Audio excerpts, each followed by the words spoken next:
Chapter 8. Kevin felt as if someone had poured liquid nitrogen through his veins and doused his muscles with the freezing substance. He had trained in martial arts since he was a little boy and had always thought he would be ready for a violent encounter on the street like this. But now that it was actually happening, he didn't know what to do. A riot of crashing thoughts tumbled chaotically through his brain, and he found himself unable to act. He simply stood there, rooted to the spot, staring in confusion and fear at the armed thug. "Are you deaf or just fucking stupid, gringo?" the man snarled. "Walk this way, in front of me," he ordered, pointing down the street. "Move your fucking ass before I put a bullet in it." Kevin, like most young men, had always pictured scenarios like this in his mind. And of course, in those fantasies, he had always acted like a silver screen hero, effortlessly taking down multiple opponents without receiving so much as a scratch. Now, however, he could barely even walk, let alone think of fighting. He pushed through the debilitating fear and panic that had seized him and moved in the direction the gangster was pointing. "That's better, hombre," the man snarled. "Keep walking that way. I'll tell you where to go. And if you try to run or do any other stupid shit, I swear to God I'll air you out. El Diablo wants you alive, but he don't mind too much if you're dead, neither. As long as you don't get away, that's all he cares about." Okay, I'll do what you say," Kevin said meekly. He felt ashamed and small and was terribly disappointed in himself for capitulating so readily to this thug. His father had always told him that if someone tried to kidnap him, he should fight with everything he had to get away, because if they managed to capture him, his chances of escape would severely diminish. It was better to get a few wounds and escape than to stay unharmed, but allow them to take him. Yet here he was, unable to make his near-paralyzed muscles move, allowing this thug to lead him away. "Look at you, dressed up like some Star Trek nerd," the thug sneered from behind him. "You thought you was gonna have yourself a fun little Halloween party tonight, huh? Maybe get some tight schoolgirl pussy, hombre?" The man laughed mockingly. "It's Star Wars, actually," Kevin muttered, finally feeling a trace of confidence returning to him. That was good, he thought. If he could get angry about the man mixing up Star Trek and Star Wars, perhaps he could find it in himself to get over this fear and actually act to fight him off and escape. "I don't give a shit about that nerd stuff, you little bitch," the man snarled. "Talk back to me again, hombre, and I'll put a fucking dent in your skull. Turn down this road on your left," he instructed. Kevin turned at the corner, recognizing that it led into the inner city. He knew if they kept going this way, they would get into the city's more impoverished and dangerous neighborhoods, which were notorious for drug dealing and gang violence. Things were looking increasingly dire, but he still couldn't summon the will to spin around and attack the thug. "Keep walking straight down this street," the thug said from behind Kevin. There were people around now. Some were groups of partygoers dressed in Halloween costumes, and others were simply confused people whose cars had died in the middle of the road, or who were coming out of their houses or businesses to see why there was no power and why everything had failed. Kevin thought of suddenly bolting into a crowd to escape. But before he got the opportunity to do anything like that, the thug told him to cross the street and walk on the opposite sidewalk, where there were fewer people. Kevin heard the man coming closer behind him and soon felt the muzzle of the man's pistol pressed into the small of his back. "I know what you'd be thinking, man," the gangster whispered in Kevin's ear. "You see these people on the street, and you be thinking you're gonna run off into the crowd. Well, you ain't gonna be doing that, hombre. You ain't going nowhere except where I tell you. And if you try anything stupid, I'ma put a few holes through you. I don't know what the fuck has happened with this power outage and all the phones and cars dying and shit, but it's worked out really well for me. I can walk with my piece pressed right into your back in the open like this, and ain't nobody gonna notice 'cause it's too dark." Kevin didn't know how to respond to this, but he did know that any hopes he had of escaping by suddenly running into a group of people had been dashed. Now, with the gangster right behind him, with his gun pressed into his back, a quick escape would be nigh on impossible. "What's the matter, man? You don't got nothing to say now?" The thug sneered. "Well, that's good. You keep your mouth fucking shut. You just be a good little white boy and do what I say." They walked along in silence for a while, with the thug's gun pressed unrelentingly into Kevin's back. As they got closer to the inner city, the streets grew more crowded with people, many of whom were inebriated or high, and did not seem to care very much about the fact that everything electronic was dead. Fires burned on the sidewalks, and people were gathered around them getting drunk and taking drugs, laughing and yelling. Some intoxicated young men were gleefully smashing up abandoned cars, the nicer, newer models, which were obviously not from this neighborhood, with baseball bats and crowbars. Others had smashed in the display window of a convenience store and were looting the place. Kevin also passed a cheap liquor store and saw that the owner had been dragged out into the street and beaten senseless, while scores of people streamed in and out of the business, looting its shelves of every last bottle of booze. Kevin felt increasingly fearful, and not just about where he was being taken. He had never walked through this part of the city before and felt like he stuck out like a sore thumb. He wondered if any of these people, many of whom glared menacingly at him, would even help him if he ran, or if they would cheer on the gangster when he inevitably shot him down. Even though many of the people on the streets would likely not help Kevin in the event that he tried to escape, the thug wasn't about to take any chances. Whenever they got near a group of people, the gangster would steer Kevin away from them. The deeper into the city they got, the more chaotic the scenes became. They turned a corner, and Kevin saw a building engulfed in flames, and the abandoned cars in the street outside it were burning too. It was no random fire either. He could smell gasoline, and it looked as if Molotov cocktails had been tossed into the burning and onto the cars outside the building. A group of young people in Halloween costumes were cheering and drinking. "This way, gringo, down that alley on your left," the thug said. The alley he was indicating was an ominously dark one, with shadows so thick they were almost impenetrable. Kevin had no choice but to do as the man said and walk down the alley. A vile smell hit Kevin as soon as he stepped into the alley. It seemed to be a homeless person's toilet. He could barely see where he was walking and hoped that he wasn't stepping into anything disgusting. Halfway down the alley, some light was shining out of an open doorway. "Go in there, man," the thug said, "where the light is." Kevin walked up to the doorway with his heart in his mouth and his pulse thumping a deathly beat in his ears and temples. It felt as if this weren't real, as if he were walking through a nightmare he could not wake from.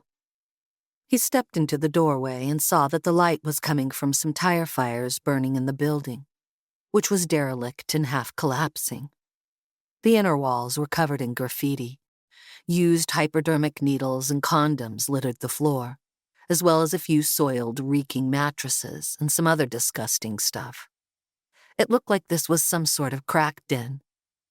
"Up the stairs there," the thug ordered, pointing at some steps that looked as if they might collapse at any moment.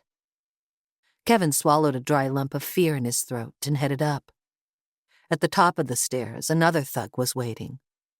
He was, like his friend behind Kevin, a young, rough-looking Puerto Rican man. He had a bandana wrapped around the lower half of his face, and he was holding a pump-action shotgun. When he saw Kevin coming up, he leveled the firearm at his chest. "You got him, eh? Nice job, Sancho. Well done, my friend. Now we just have to get the puta and her other boy, and then we can have some real fun." The voice did not come from the young man with the shotgun. Instead, it came from the room at the top of the stairs. Like that of a lifelong smoker, It was a gravelly voice with a heavy Puerto Rican accent. "Get your dumb ass up the stairs, you piece of shit," the young man with the bandana covering his face growled at Kevin. Kevin hurried along, avoiding eye contact with the young man, and saw that in the center of the large room beyond, which was also covered in graffiti with part of the ceiling caved in and the walls looking as if they were about to collapse, there were 3 seats arranged, all facing each other. Each of the chairs had a pile of rope on it, and there was also a table with some sinister-looking instruments on it. A hacksaw, some scalpels, a hammer, long pliers, forceps, and a bottle of acid. Standing at the rear of the room was the man who had spoken earlier. He was a bald, heavy-set man who seemed to be in his 40s and wore a grimy white wife-beater and jeans. Tattoos covered his thick arms and the entirety of his chest and neck, and he had these on much of his broad, mean-looking face, too. A long scar ran from the top right of his forehead to the lower left side of his heavy jaw. He stared at Kevin with his hard, pitiless eyes, and his face had no sign of any emotion on it, beyond the subtle, unflinching malice of his glare. "Get him in the chair, man," he grunted to the young man with the shotgun. The young man grabbed one of Kevin's arms, yanked him over to one of the chairs, and forced him to sit down. The big, tattooed man's eyes never left Kevin, and when he was in the chair, the big man sauntered over to him, staring menacingly at him the whole time. "Welcome to hell, little gringo," he growled. "They call me El Diablo, and your puta mama stole 12 years of my life. I've been waiting a long time for this, a very long time. And when your kid brother and your puta mama get here, I'm going to have some fun. Oh yes," he growled, picking up one of the scalpels from the table. "I'm going to have me some fun." Chapter 9. "I know who you are, puta," the man in the werewolf costume said to Jane, reaching into his pocket for what had to be a firearm. "And you and that little shit are coming with me." Jane knew that there could be no hesitation. She'd done plenty of shooting at the range and on the homestead, and had taken a few deer, but had never shot at a person before. She knew her husband had killed a few enemy soldiers in the war in Iraq, and he had always impressed on her that taking a life was something only to be done in the gravest of situations. This, Jane knew, was as grave as any situation could be. The alley was almost pitch black, being completely sheltered from the light of the moon above, and she wouldn't be able to see the sights of her pistol to aim. Not that she had the time to get into firing stance and line up a target anyway. It would have to be a near-blind shot from the hip. Thinking only of her son's safety, she whipped out a 9mm and fired. The muzzle flare briefly illuminated the alley like a split-second flash of lightning, and in that sliver of time, she caught sight of the man in his entirety. He only had a werewolf mask over his face. He was dressed normally otherwise. He grunted, but she wasn't sure whether it was from being hit by her bullet or simply from surprise. But the main thing was, he didn't go down. Instead, he whipped out his gun and started firing. Jane screamed and dove to the side, bowling Allan over, which had been her intent, to try to get him out of the man's line of fire. She hit the ground with the pistol still in her hand, and screaming with both terror and a mother's ferocious protective anger, emptied the clip in the man's direction, squeezing the trigger over and over until there was nothing but an empty click. The gangster had fired off 2 more shots during the time that Jane had unloaded her clip on him, but now he dropped his gun, staggering backward a few steps, and then fell to the ground, dead, his torso riddled with bullets. Jane's first thoughts were of Allan. "Allan!" she screamed, almost hysterically. "Allan, are you okay? Speak to me, are you okay?" I'm okay, I think. I don't know," he gasped, overwhelmed with adrenaline and terror. She and Allan got to their feet. Jane scrambled in her handbag, desperately searching for her Zippo. She got it out and flipped it on, illuminating the alley with an orange glow. She glanced down at her body and saw no traces of blood anywhere.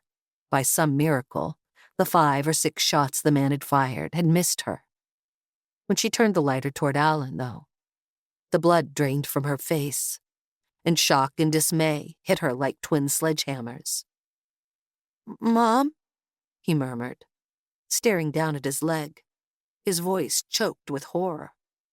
"Oh no, no, oh no, no, no," Jane gasped, reeling as the light from the Zippo revealed a dark, wet patch spreading rapidly across Allan's right midriff, staining his light gray hoodie a dark crimson. Due to the intense rush of adrenaline, Allan hadn't even noticed that he'd gotten shot when it had actually happened. But now that the adrenaline was wearing off, a burning, throbbing pain was beginning to pulse through his lower torso. "I've been shot, Mom," he murmured, his voice soft with both shock and disbelief. "I've been shot." Jane dropped to her knees, doing her best to stay calm and resist the waves of panic and hysteria crashing through her mind, and lifted Allan's hoodie and t-shirt to examine the wound, holding the lighter close to it to get a clear look in the darkness. "Hold your hoodie and shirt up for me, sweetie," she murmured as she tried to stop her hands from shaking. Blood was oozing from a dime-sized hole in the right of Allan's belly. Jane checked his lower back and found an exit wound, too, about the same size, from which blood was also oozing.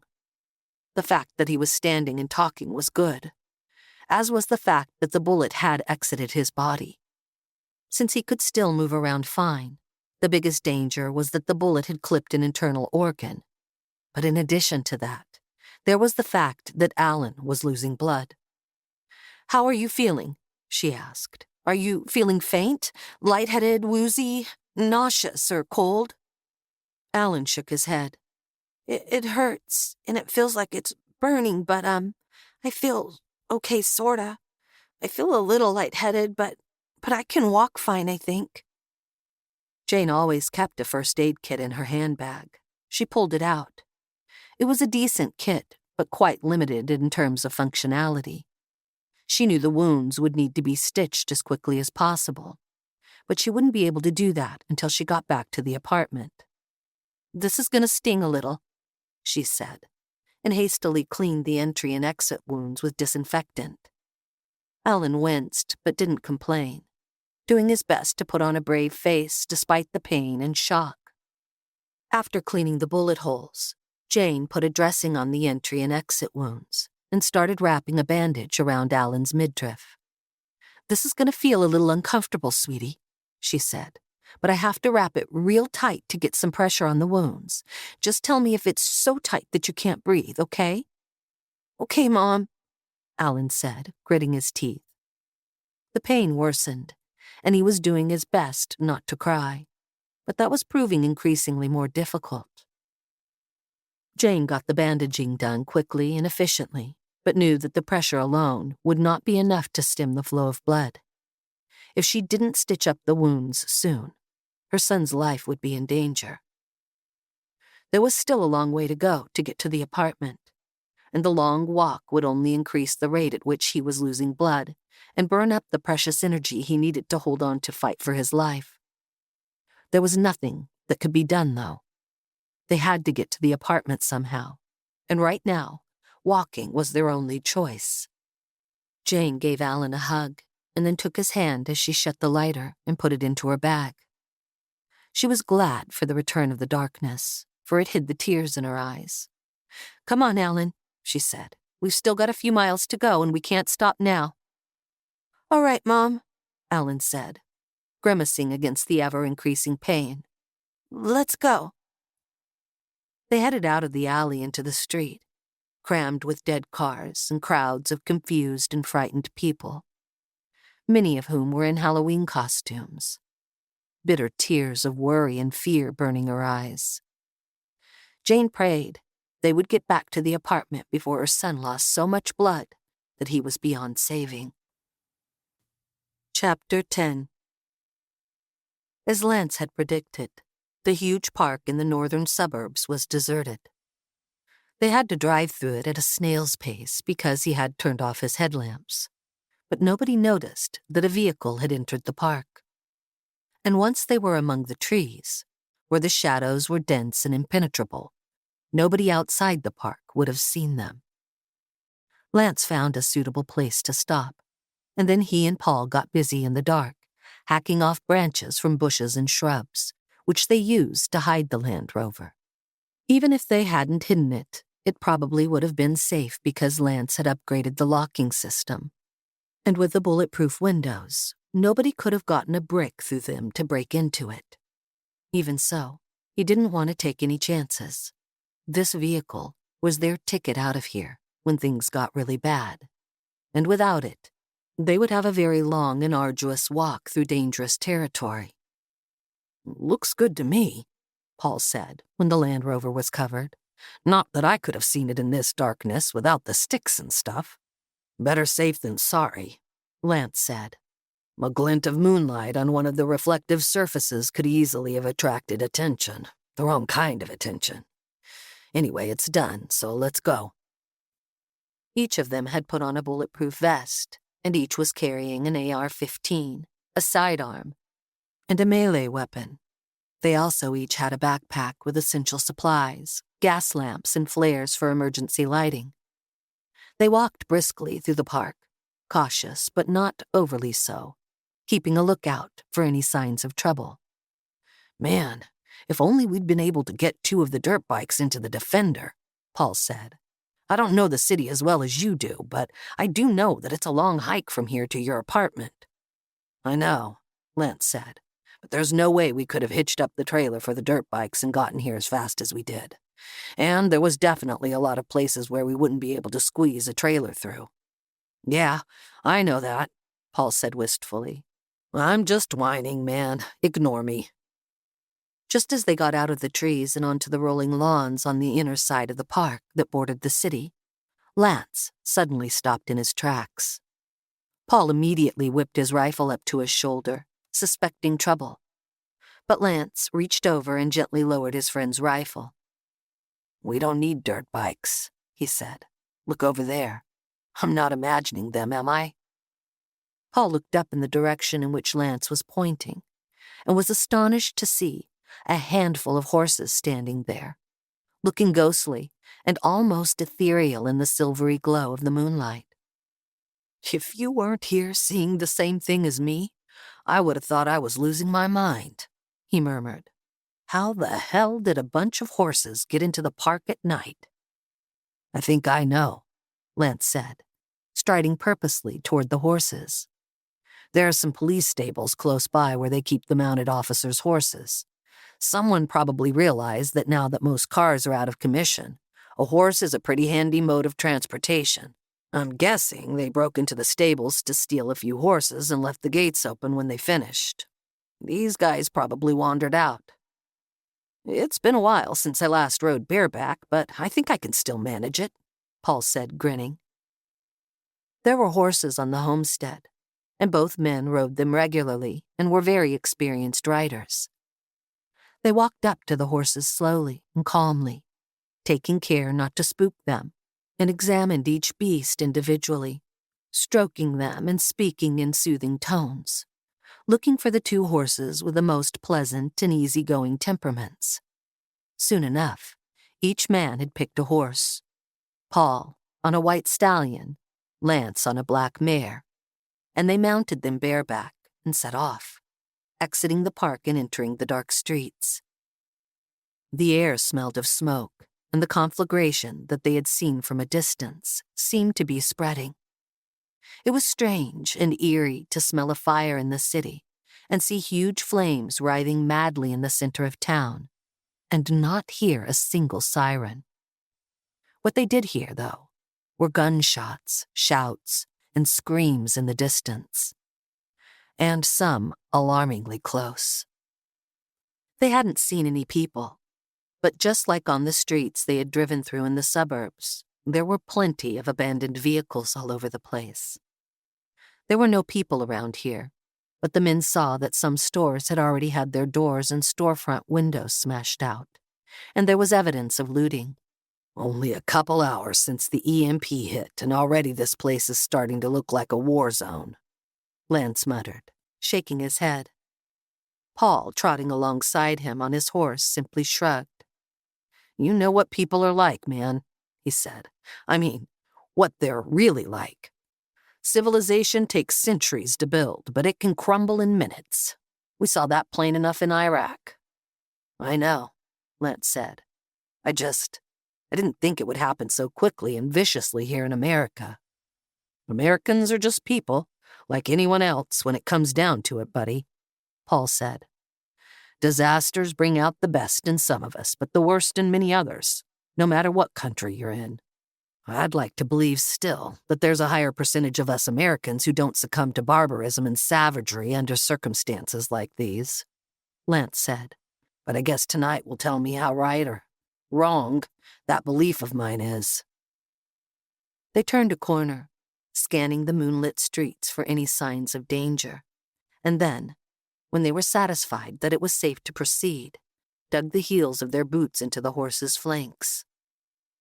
This would be a whole lot easier with a rein, saddle, and stirrups, Paul said.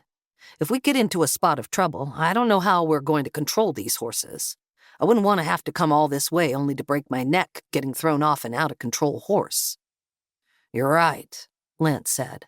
I don't think the horses are too happy about being ridden bareback either. They'd probably appreciate the tack as much as we would. The stables are 2 blocks that way. We could head down there and see if we can grab some tack. It's a detour, but it'll probably save us time in the greater scheme of things, seeing as we'll be able to move a lot faster if we're able to control the horses more efficiently. With some effort, they directed the horses down 2 more streets and got to the police stables. The whole place was wide open, but it didn't look as if anyone had broken in.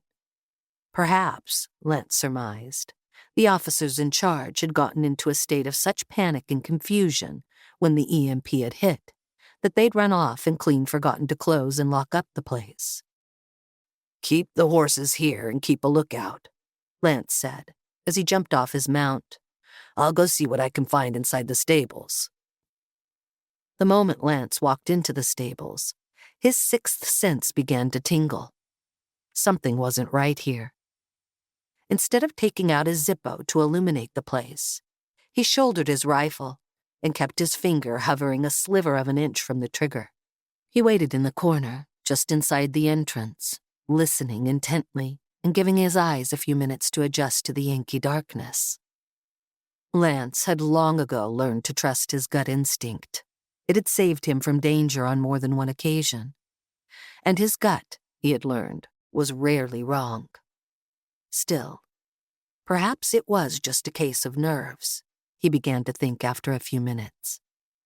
He had been listening closely to the silence and had not been able to detect anything out of the ordinary. And when his eyes adjusted to the gloom, while he could only make out shapes rather than seeing anything, he couldn't detect any visual hints that anything was off. He breathed out a long, slow sigh of relief and lowered his rifle. Just as he was about to take a step forward, though, he heard it, the sound of breathing. It was almost imperceptible. But when his ears picked it up, he knew his gut instinct had been right all along. And it was not a horse breathing or any other animal. It was another human being. And they were close to him in the darkness. Very, very close. Chapter 11. You know any Spanish, little gringo? El Diablo asked Kevin as he circled him, walking around the chair with slow, deliberate steps, with an evil smile on his scarred face. Do you know what Diablo means? It means the devil, Kevin croaked out. His mouth was dry with fear, and his pulse was drumming out a slow beat of doom in his ears and temples. El Diablo chuckled. Muy bien, little gringo, muy bien. And do you know why they call me El Diablo? Kevin swallowed and shook his head. Because I'm a bad man, Kevin. El Diablo said softly. I'm a real bad motherfucker. I'm evil, Evil to my fucking core, man. I ain't got no sob story about how I grew up poor with an alcoholic mom and a deadbeat dad, or no bullshit like that. I'm just evil. It's how I've always been. I like hurting people. It makes me feel strong, powerful, like a fucking god. Now, that mama of yours, she stopped me from doing what I like to do. 12 years ago, that stupid puta put me behind bars. And I couldn't hurt anyone in prison because they wouldn't let me out. So I had to pretend to be good. For 12 fucking years, Kevin. 12 years of that shit. And every day of those 12 years, I thought about your puta mama and how I'm going to hurt her for taking away my life. I'd like to start carving you up like a fucking jack-o'-lantern now. But I have to wait until my boys bring in your mama and your brother, because I want to watch her as I slowly turn you into a pile of blood and raw meat, Kevin. And then, when you're dead, maybe tomorrow, maybe in a few days, I'll see how long I can drag it out. I'll do the same thing to your little brother. And then, when I've cut every inch of skin off his little body, then I'll start on your mama. But you won't have to worry about that then, he said, playfully ruffling Kevin's hair and chuckling, because you'll be dead. Kevin had no idea how to respond to this. All he could do was stare ahead stoically, doing his best to be brave and defiant, even though a sheer and debilitating terror racked him. "What's the matter, little gringo?" El Diablo sneered. "Nothing to say?" Kevin shook his head. It was all he could do at this moment. El Diablo chuckled. "You'll be screaming soon enough, hombre." He took out his phone and jammed the power button a few times, before cursing and flinging the device against one of the graffiti-covered walls. "Piece of shit," he roared, spittle flying from his mouth. "What the fuck happened to our phones? Why ain't there no fucking power? When the fuck is it gonna come back on? Fuck, now I can't get a hold of Carlos. I'll have to find him. Make sure this punk don't go nowhere," he said to the two young men. "Luis and Sebastian should be bringing in the puta and her other boys soon enough. If Sebastian don't get them, Luis will. He's waiting near her apartment. I'll be back in an hour." With that, El Diablo left the building. Now it was just Kevin and the two thugs in the room. He realized that this was the only opportunity he would have to escape. If he didn't get out now, he would surely die in a terrible manner, as would his mother and brother. He had to figure out a way to get the thugs to untie him. If he could get that done, he could possibly fight his way out of this situation. And if he ended up getting shot while trying to escape, it would at least be a quick death, rather than the horrific torture El Diablo had promised to unleash on him. As the minutes ticked by, he racked his brain for ideas. First, he thought of asking the thugs if he could get up to go to the bathroom, but Kevin quickly discarded this idea. It was an old trick, and they would probably just tell him they didn't care if he soiled himself. No, he had to come up with something better. Then, as he recalled El Diablo's anger about the phones being dead, an idea popped into his head. He suddenly had a thought about how he could get the thugs to untie him. He wasn't sure if it would work, but he had to try. "Hey, my phone just buzzed," he said to the young man with the bandana. "Can I check it? I promise I won't send any messages or try to call anyone. I just want to see the notification." He hoped the man wouldn't see through the lie. He had tried to tell it as convincingly as possible. "Your phone buzzed?" the young man said, raising a skeptical eyebrow. "Your fucking phone's working?" Yeah," Kevin said, as if it was the most obvious thing in the world. "I don't know why yours isn't working, but mine's fine. Shit, it just buzzed again. Please, just let me look at it." "This motherfucker's phone is working," the man with the bandana said to the other one. Well, what are you waiting for, dumbass? Take it, the other one snapped. The young man with the bandana leaned his shotgun against the wall and bent over Kevin, patting him down as he tried to find the phone. Where the fuck is it, gringo? It's in a pocket inside my Darth Vader costume, on my left-hand side by my ribs, he said. My wallet's in a pocket on the right-hand side, also by my ribs. The men realized that to get to the phone, they would have to untie Kevin. They flashed each other an uncertain glance. It just buzzed again. Please, guys, please, can I take a look at it? Kevin said. You can take it after that, and I'll give you all of my passwords and stuff. Just let me have one look at it before you take it. He hoped that their desire to take the supposedly working phone would overcome their common sense. It did. Untie the motherfucker and take that fucking phone, the thug with the pistol said. Don't worry, I'll keep an eye on him in case he tries anything stupid. I won't try anything, I promise, Kevin said, putting on a show of nervous fear, even though inside he was psyching himself up to attack them.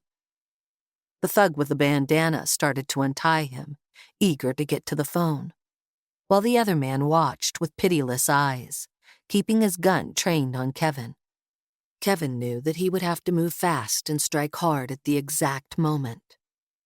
He would only have one shot at this, and if he didn't time it just right, he would probably end up just getting shot. It was a chance he had to take, though. It wasn't only his life that depended on his escaping. His mother's and brother's lives depended on it, too. The ropes came off, and Kevin was free to move.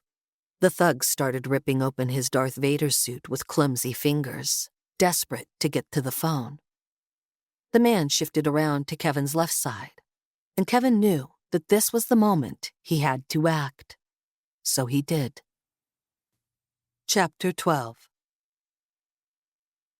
It had been 15 minutes since Allan had been shot, and Jane was growing increasingly worried. Despite how tightly she had wrapped the bandage around his midriff, it hadn't done much to stem the flow of blood. Allan's face was pale, and his speech was slow and slurring. He was getting dangerously weak from blood loss, and Jane wasn't sure if he would make it back to their apartment. They had gotten through the busiest streets of the city without too much trouble, after the shooting anyway. The town was a strange, frightening mess. Somewhere a big building was on fire, and the huge flames were brightening a section of the city, its billowing smoke blacking out the stars. The streets were crammed with cars, looking worse than any traffic jam Jane had ever seen. Not that any of these cars would ever get out of this particular traffic jam again. People dressed in all manner of Halloween costumes walked the roads, some of them talking and laughing and drinking, acting as if this were all some big game or prank. A far greater percentage of them were in full-blown fear and panic mode, though, and the collective panic was indisputably rising. Jane could taste it in the air. Already she had heard plenty of gunshots and had come across a few scenes of looting. She knew that these were only a precursor to what was to come. By daybreak, she was certain that the city would be a chaotic mess of rioting, anarchy, destruction, and wanton violence. She was desperate to be out of it long before then, but right now, she didn't even know if Allan would make it back to their apartment, let alone be able to survive the long journey out of the city back to the homestead. "I'm tired, Mom," Allan croaked, his voice barely audible. "Can't I sit down for a while? Just a little while. I'm so tired and so cold." Jane turned around, glanced down at her son's midriff, and saw that it was dark with blood.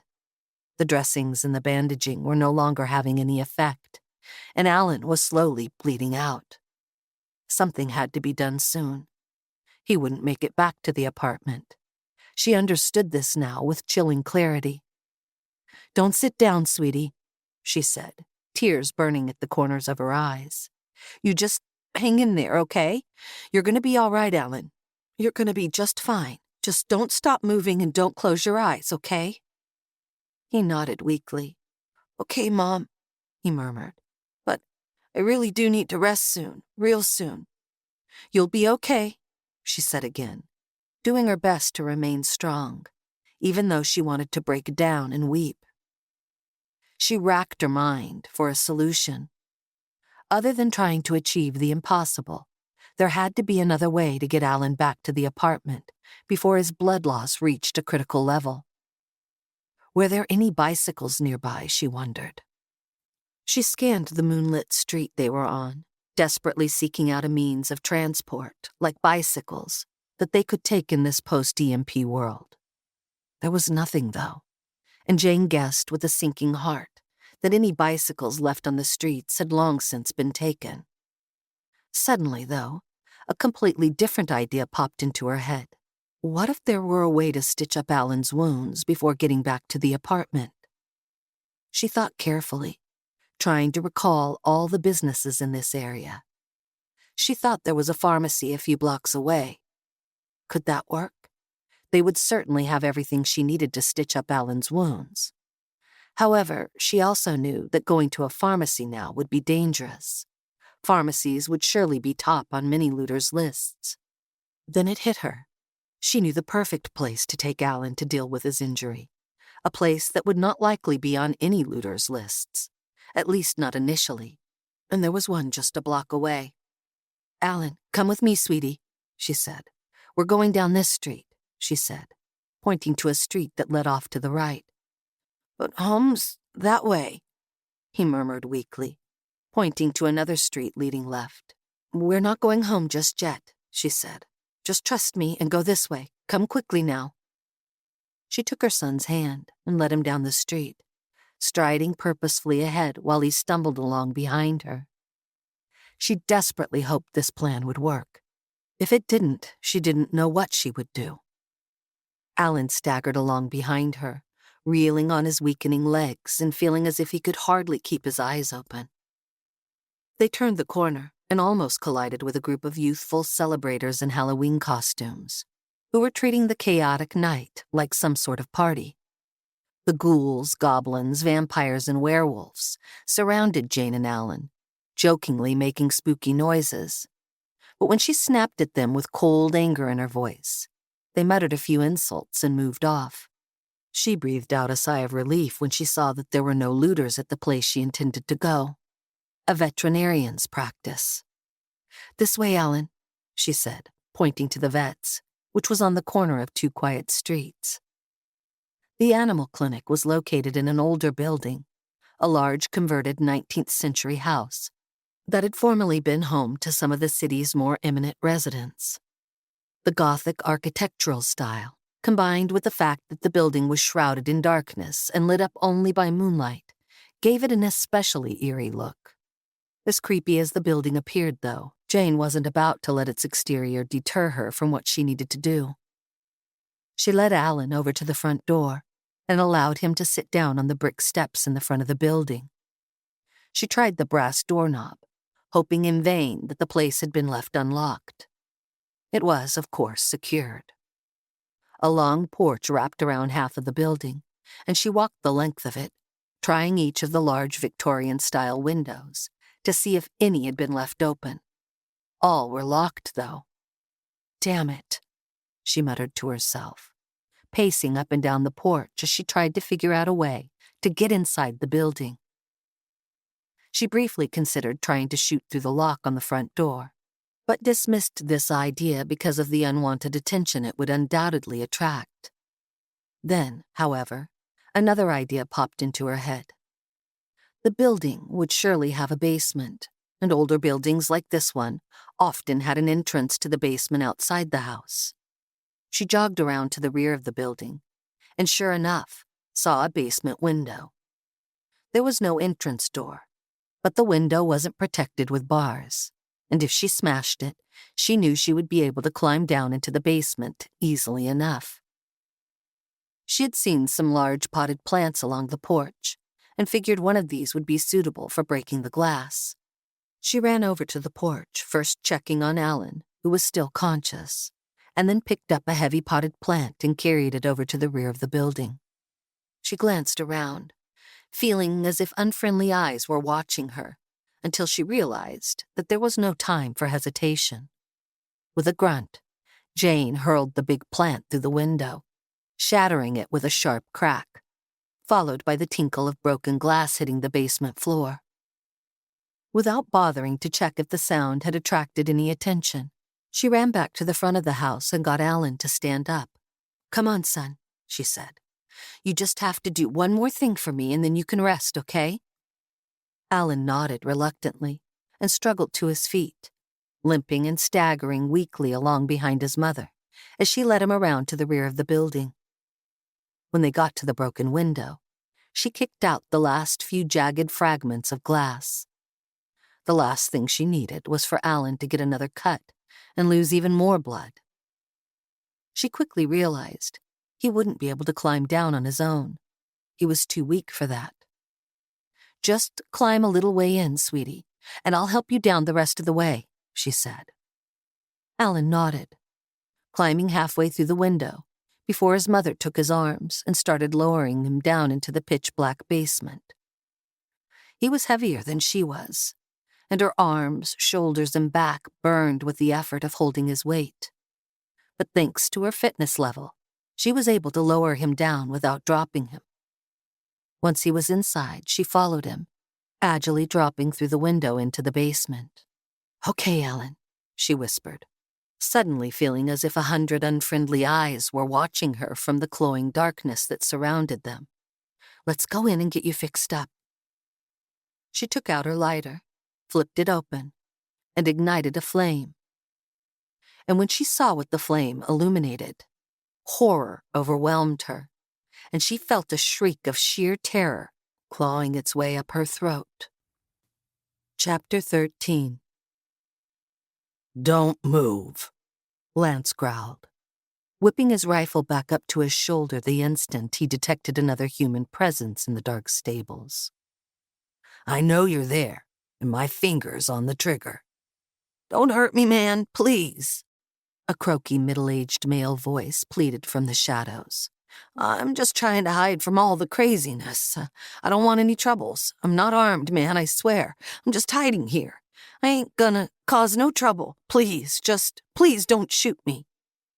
Lance could tell right away that the man's fear was genuine rather than feigned, and it sounded as if the guy was weak and frail. He kept his rifle shouldered and moved his free hand to get out a Zippo. When the flame came to life, its orange glow revealed the emaciated figure of a ragged, homeless man in his 50s, hiding in the corner. His big eyes bulged almost unnaturally in their sunken sockets, and his hollow cheeks and bald, scabby head gave his face a skull-like appearance. "I'm sorry I scared you," the homeless man whimpered. Well, it's crazy out there, and I didn't have no place to go and hide from them." "Who's them?" Lance asked, lowering his rifle. The guy looked all around him, staring in terror at the shadows, as if demons or ghouls were lurking in them. Then he spoke. And when he did, Lance saw that his grimy, claw-like hands were shaking. "The werewolves, man," the homeless man whispered, as if revealing a great and earth-shattering secret. "Werewolves?" Lance asked. "It's Halloween tonight, friend, and there are plenty of people dressed up in costumes." The homeless guy looked immensely fearful, shook his head. "No, man, there are werewolves on the streets," he insisted. "I saw him kill a person. There was blood, so much blood. It was a street person like me they killed, and I knew that if they found me, they'd kill me too. They was on a rampage, like wild animals, howling at the moon, laughing while they killed him. Werewolves, man, werewolves. I ran, and I kept running until I couldn't run no more. Then I saw some guys breaking into this place and stealing horses. I waited until all the horses left, then I came in here. Werewolves. They don't like horses much, so I knew I'd be safe in here." Lance realized that the homeless man was either schizophrenic or on drugs, or perhaps both. But he also suspected that there might well be a grain of truth in what the man was saying. Well, it was preposterous to imagine that there might be actual werewolves prowling the streets. Gangsters might well be conveniently using Halloween disguises to go on rampages of looting and killing. "Thanks for the warning, friend," he said to the homeless man. "I wish you luck and hope you stay safe from the werewolves. I'm just gonna get some stuff out of here, then I'll be on my way." "Okay, man, you do that," the homeless guy said. "Just be careful, man. Those werewolves are killers. If you hear wolves howling on the streets, don't stick around. Run like your life depended on it, 'cause it does." "I'll do that," Lance said. He walked past the man, who continued to cower in the corner, and grabbed some saddles and tack, which he took out to Paul. "I thought I heard you talking to someone in there," Paul said, as they saddled up the horses in the moonlight. "A crazy homeless guy was hiding in the stables," Lance said. "He was harmless, nothing to worry about, but he did say something that got me a little concerned. He said that there were werewolves rampaging through the streets, going around killing people. Now, I know there's no such thing as werewolves. However, I wouldn't put it past some gangsters to be running around in wolf masks on a Halloween like this, causing mayhem and anarchy. We'd best be on our guard for gangs of people with wolf masks on. If ever there was a night where werewolves come out of the woodwork, it'd be this one," Paul remarked, before climbing up onto his newly saddled horse. "All right, buddy. I'm ready. Let's get going." Lance climbed up onto his horse and took the reins. "Me too. Let's move." Just as the men set off, a crackle of gunfire followed by some blood-curdling screams echoed through the streets. It was far off enough not to spook the horses, but close enough that they each reached for their firearms. "I hope you've got some silver bullets in that rifle," Paul joked, "because I have a feeling we might run into some of those werewolves that guy was talking about." Here, the city skyline consisted of a jumble of tall buildings, and as Lance and Paul got closer to the rows of skyscrapers, the towers blotted out the moon in the sky. The massive buildings, which were usually glittering towers of light, were ominously dark. A few lights, candles or gas lamps, burned in a handful of scattered windows, but for the most part, the skyscrapers were vast geometric shapes of pure black. The streets below and between them were dark too. Their height and mass blocked out the moonlight. Lights could be seen in the streets between the skyscrapers, though, the writhing orange glow of fires. Some of these were buildings on fire. Others were bonfires that were burning in the streets. Lance and Paul both felt as if they were entering some strange, surreal, alternate dimension as they urged their horses forward into the dark roads. Like most streets in the city, dead cars clogged the lanes, but the sidewalks in this part of town were broad and for the most part clear, providing a convenient path for the horses to take. There were groups of people on the streets, but most groups were small, and the people seemed either confused, frightened, or both. There was no sign of the so-called werewolves just yet. There were, however, signs that violence had taken place here. Lance and Paul saw their first dead body of the evening soon after they entered this district. A young man in a Batman costume lay dead in a pool of blood on the sidewalk, his torso riddled with bullet wounds. Dozens of spent shells littered the nearby street. Across the street from the corpse, it looked as if someone else had been shot. There was a lot of blood on the sidewalk, but no body, just a trail of blood leading away down an alley. The men did not investigate further. Whoever had lost that much blood wouldn't have made it very far before succumbing to their wounds. Even though the people they came across seemed frightened, Lance and Paul weren't about to take any chances. They knew from their war experiences in Iraq that seemingly innocuous-looking people could have bombs strapped to their bodies or hidden firearms in their clothes. So they gave each group they came across a wide berth and kept their eyes on the people until they were a safe distance away from them. "Where are the cops?" Paul asked as they trotted along the sidewalks, heading deeper into the heart of the city. You'd think they'd be everywhere on a night like this. I doubt the police have anything near the capacity or training to deal with a situation like this one, Lance said. But you're right.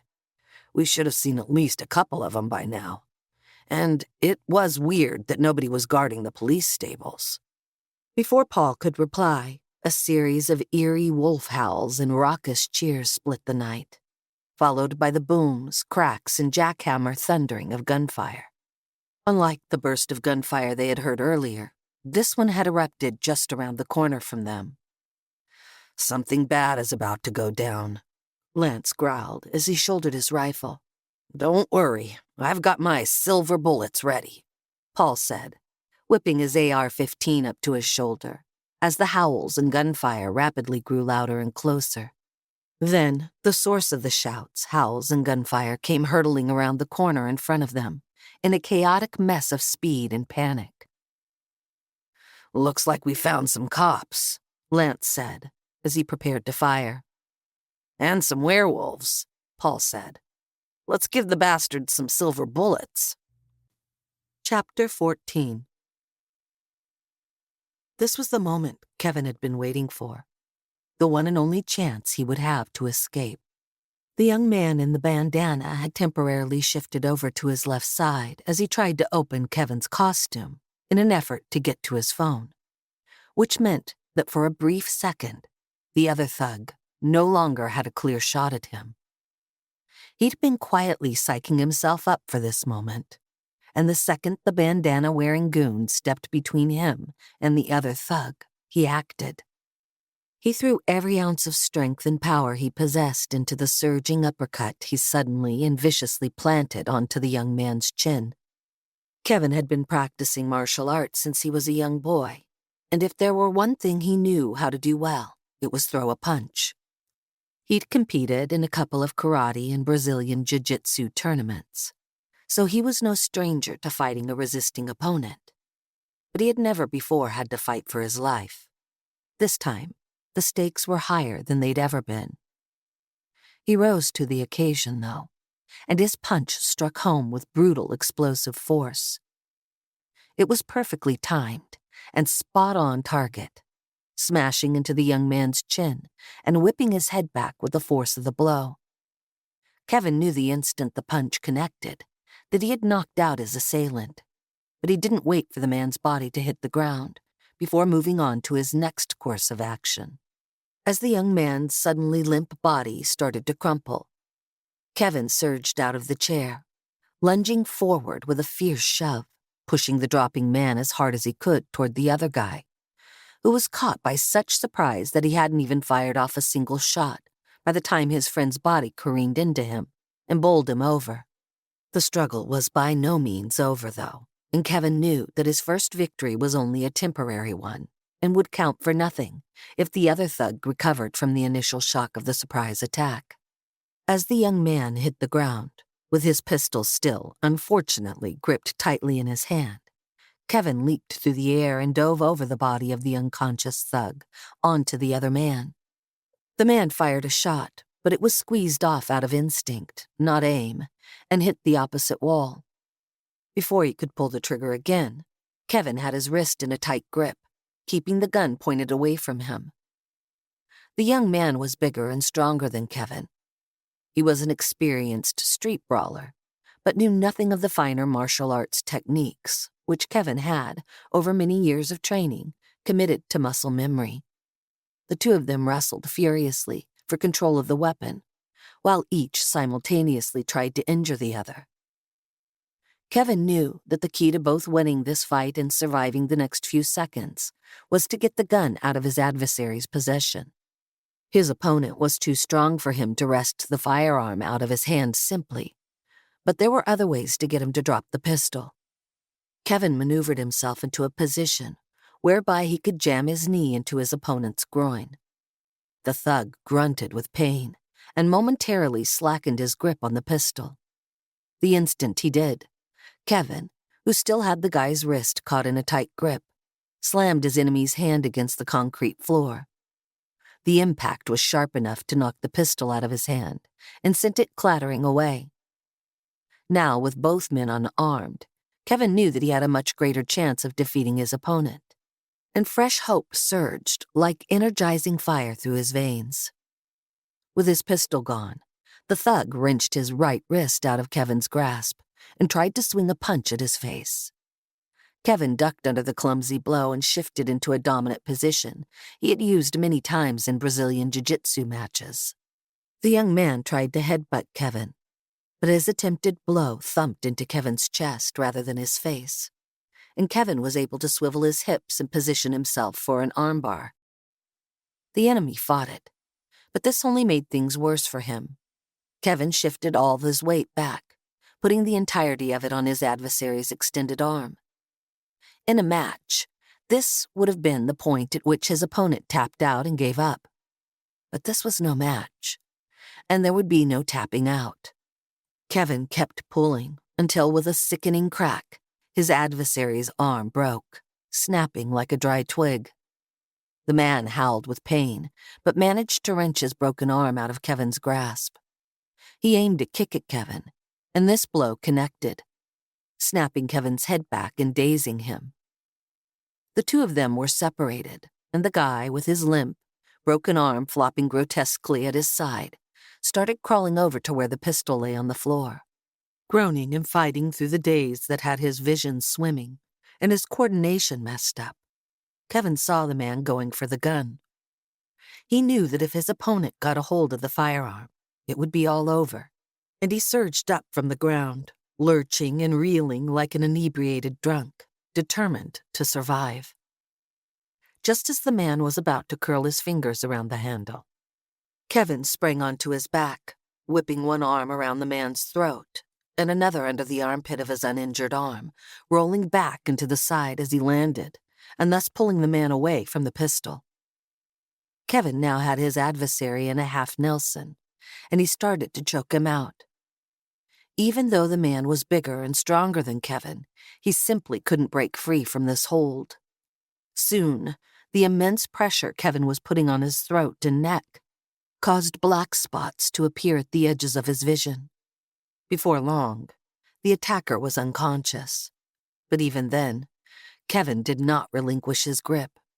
He kept choking the man with brutal, unrelenting force for a few minutes until finally, the man was no longer breathing.